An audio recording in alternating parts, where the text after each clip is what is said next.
লাভার নাকি ভিখারি? দিদি, আমাকে 10 টাকার ফুচকা দেবেন তো।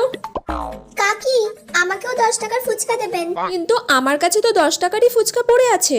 দিদি, আমি আগে এসেছি, তাই আমাকেই ফুচকাটা দিতে হবে। কাকি, আমি তো বাচ্চা, বলুন। ও বাচ্চা মানুষ, তাই ওকে তো দিতেই হবে, তাই ওকেই আজকে ফুচকাটা দিয়ে দিই। আমি তো আগে এলাম, বলুন তাহলে ওকে কেন আগে দিচ্ছেন? বাচ্চা বলে সব জায়গায় ছেড়ে দিলে হবে?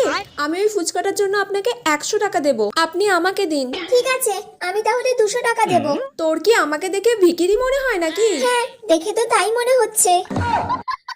দিদি, ওই ফুচকাটা আমাকে 500 টাকায় দেবেন। আমাকে 600 টাকায় দেবেন। আমাকে 800 টাকায় দেবেন। আমাকে 900 টাকায় দেবেন। আমাকে 1000 টাকায় দেবেন।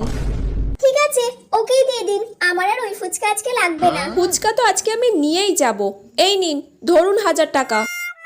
বড় আইসে ফুচকা নিতে। কিরে মিষ্টি, এই নে ধর তোর 500 টাকা কমিশন।